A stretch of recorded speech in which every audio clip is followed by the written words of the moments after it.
আসসালামু আলাইকুম ভিউয়ার্স, আজকে আমি আপনাদের সাথে নতুন আরেকটি ভিডিও নিয়ে এসেছি কীভাবে কামিজের সাইডের বেঁচে যাওয়া কাপড় দিয়ে, টুকরো কাপড় দিয়ে আপনারা একটা সামার টপ তৈরি করতে পারেন। এই যে ফ্রন্ট আর ব্যাক সাইড, মানে আমি দুই পাশেই করেই মিলিয়েছিলাম, যার কারণে হচ্ছে ফ্রন্ট আর ব্যাক বলে আমার জন্য আলাদা কিছু নেই। নিচে দিয়ে র্যাফেল করে দিয়েছি, অতিরিক্ত কাপড় ছিল তাই না দিলেও সমস্যা নেই। লম্বা হয়েছে 36 ইঞ্চি, আপনারা দেখেছেন।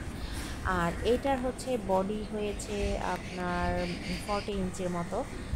এই যে দুই পার্ট করলে 20 ইঞ্চি হয়েছে। তো এটাকে হচ্ছে আপনারা 36 বা 38 ইঞ্চের যে কোনো মানে বডি সাইজ যাদের তারা চাইলে পড়তে পারেন। তো এই হচ্ছে আমার 4টা পার্ট, যে আমার সাইড থেকে বেঁচে যাওয়া জাস্ট 4টা পার্ট। এখানে আর অতিরিক্ত কোনো কাপড় নেই, দেখতে পাচ্ছেন। আর উপরের সাইডগুলো কাটা কাটা। তো এইটা দিয়ে হচ্ছে আমি আজকে আমার ড্রেসটা মেক করব। আর এই যে কাটা কাটা 4টা পার্ট এখানে রয়েছে, আর কোনো কাপড় অতিরিক্ত দরকার নেই। অনেক জামার মধ্যে থাকে যে এই উপরের দিকটা হচ্ছে আপনার মানে কাটা থাকে না, বন্ধ থাকে। এই ধরনের কাপড় দিয়ে জামা বানাতে বেশি সুবিধা। কিন্তু আমি আজকে যেটা বানাবো সেটার এই যে উপর পাশটা মানে একসাথে অ্যাটাচ করা না, এটা কাটাই। তো এই ধরনের কাটা ড্রেস দিয়ে আপনারা কিভাবে মানে টুকরো দিয়ে ড্রেস মেক করতে পারবেন সেটা দেখাচ্ছি। তো প্রথমে আমি এখান থেকে 2টা পার্ট আলাদা করে রেখে দিব।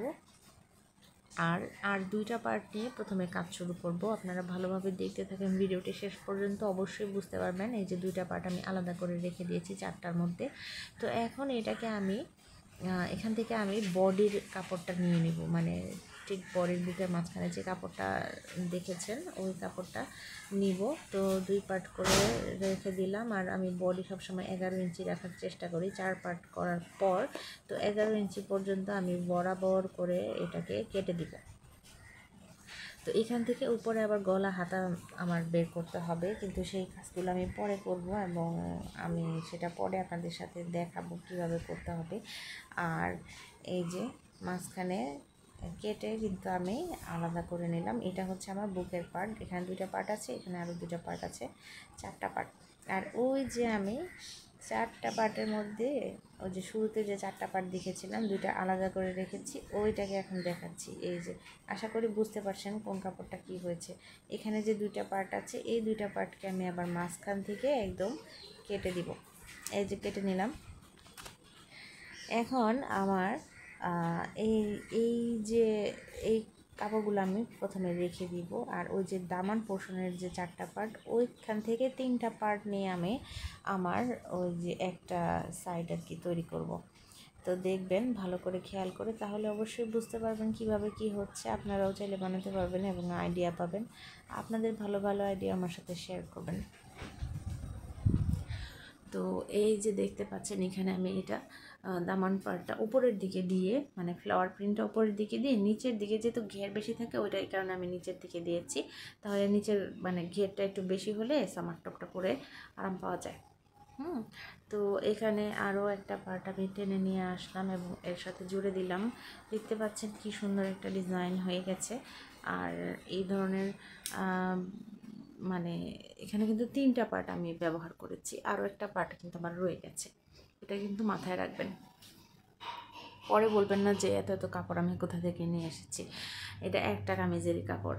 হ্যাঁ, তো এখানে হচ্ছে আমি এই যে দেখেন ওই যে এটার মতো যে উপরের মানে পার্টটার মতো যে আরও 2টা পার্ট রেখেছিলাম মাঝখানে কেটে, ওই 2টা পার্ট এখন নিয়ে নিচ্ছি। এই 2টা পার্টকে আমি এখন এই যে এভাবে সুন্দর করে সাজিয়ে রেখে দিলাম। এখন আমার এটার মাঝখানে আবার ওই যে 3টা পার্ট তো আমি ইউজ করেছিলাম, নিচে আরও একটা পার্ট অতিরিক্ত আমার রয়ে গেছিলো, এটা আমি এখন মাঝখানে ইউজ করে ফেলবো। হ্যাঁ, তো এটা মাঝখানে দিলে তখন হচ্ছে আমার এই ড্রেসটার মানে সবগুলা পার্ট জুড়ে জুড়ে দিলে আমার কমপ্লিট হয়ে যাবে। এই যে দেখতে পাচ্ছেন। তো আমি এটাকে আর কি বসিয়ে দেখছিলাম যে এটা কীভাবে দিব। আমি কি এটারও দামান পার্টটা উপরের দিকে দিব ফ্লোরাল প্রিন্টটা, তাহলে কি বেশি সুন্দর লাগবে, নাকি হচ্ছে এটা আমি নিচের দিকে দিলে বেশি ভালো লাগবে। এটা আপনারা যার যে দেখেন নিচের দিকে দিলেও কিন্তু খারাপ লাগছে না, ভালোই লাগছে। যার যার পছন্দ অনুযায়ী এটা আপনি দিয়ে নিতে পারেন। আর কোমরের চেয়ে যদি এই কাপড়গুলো অ্যাটাচ জুড়ে জুড়ে নেওয়ার পরে যদি বেশি হয়ে যায় আপনারা কুচি দিয়ে দিবেন, অবশ্যই কাটবেন না। আর এই যে উপরে বুকের কাপড়টা এখান থেকে গলা কাটতে হবে। আর হাতাটা আমি এখান থেকে কাটবো না মানে কাটবই না, এখানে জাস্ট আমি পুরটা 1-1.5 ইঞ্চি ডাউন করে কেটে এই মানে সেলাই করে দেব সাইডে। আমি আলাদা করে এই জামার মধ্যে হাতা কাটবো না। তবে আপনারা চাইলে একটু বুদ্ধি খাটাতে পারেন। যেমন এটা হচ্ছে একটা সালোয়ারের কাপড় একটুখানি বেঁচে ছিল, এটা মাঝখানে দিয়ে আর এখানে যে এই কাপড়টা দিয়েছিলাম এটা দিয়ে চাইলে হাতা দিতে পারেন, এটা আপনাদের ইচ্ছা। এই যে এই কাপড়টা দিয়ে চাইলে আপনারা হাতার কাপড় দিতে পারেন আর মাঝখানে সালোয়ার থেকে বেঁচে যাওয়া একটুখানি কাপড় দিতে পারেন। তো এই যে দেখেন এটার হাতার কাপড় ভালোভাবেই হয়ে যাবে, তবে লেন্থটা কম হবে, 5 ইঞ্চির মতো লেন্থ হবে। 5 ইঞ্চি বাসায় পরার জন্য খারাপ না। আর তবে আমি এই কাজটা করিনি, আমি এটা আসলে মাঝখানে দিয়েছি। সালোয়ারের কোনো অতিরিক্ত কাপড় আমি এখানে জোড়া দিইনি, মানে ওইভাবে চাইলে আপনারা ডিজাইন করতে পারেন। আর হাতাটা আমি দেখতেই পাচ্ছেন, হাতা কাটবো না, শুধু গলাটা কেটে নিব।